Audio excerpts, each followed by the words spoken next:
מאפינס תפוחים בלי תפוחים, איך זה יכול להיות? אין פה בכלל תפוחים על השולחן.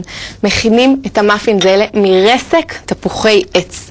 קונים את זה פשוט בפחית שימורים גדולה, וזה נותן לנו גם המון טעם וגם המון עסיסיות למאפינס. המאפינס האלה מאוד קלים להכנה, אני פשוט מערבבת ביחד עם הרסק סוכר, ביצים, שמן, זה שלב ראשון, טורפים במטרפה עד שהתערובת אחידה ולא רואים יותר ביצים בתערובת. זה הזמן להוסיף קינמון שהולך מעולה עם הטעם של התפוחים, קמח תופח שאני מנפה לתוך התערובת.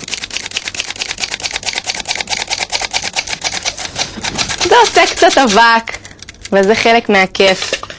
ואם אין לכם נפה כזו מיוחדת לקמח, אפשר להשתמש במסננת.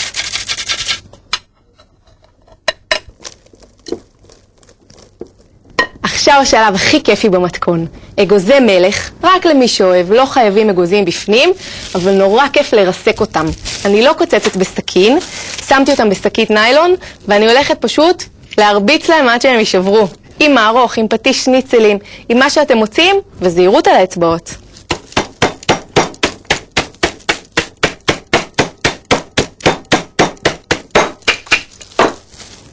אני מוסיפה את האגוזים פנימה. עוד ערבוב קטן והתערובת מוכנה. ממש רק עד שהאגוזים נטמעים בתערובת באופן אחיד. זה הזמן להרכיב את המאפינס.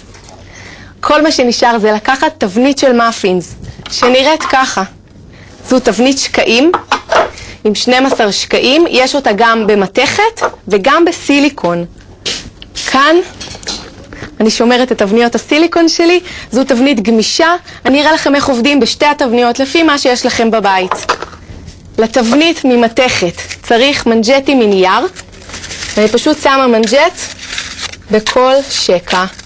ותבנית הסיליקון פשוט צריכה שימון קל של ספרי שמן. אני רגע הולכת להביא מהשכנה ספרי שמן. הנה חזרתי, מנערים אותו טוב טוב ומרססים. זה הכל. אפשר להתחיל לבנות את המאפינס שלנו בתוך השקעים.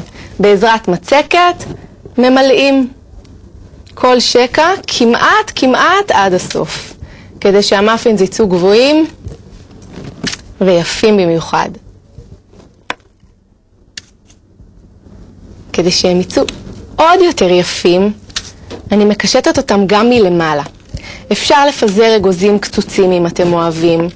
אני אוהבת לפזר סוכר מעורבב עם קינמון, זה גם נותן ריח מעולה, גם טעם מעולה, וגם מוסיף מין שכבה מתפצפצת כזו מלמעלה, אחרי האפייה.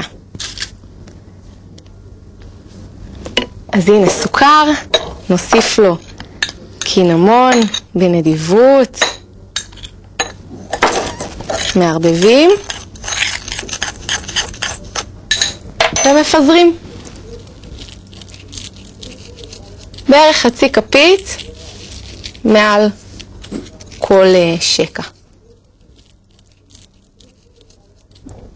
עכשיו המאפינס מוכנים לתנור. חיממנו כבר את התנור ל-180 מעלות, כמו שכתוב בספר לפני שמתחילים, ועכשיו פשוט 25 דקות בתוך התנור, עד שהריח כבר משגע אותנו. להוציא את זה בזהירות, בעזרת מבוגר, זוכרים? ולחכות טיפה שזה מתקרר. מוציאים את זה ביחד עם המנג'ט מנייר, ואוכלים בתיאבון.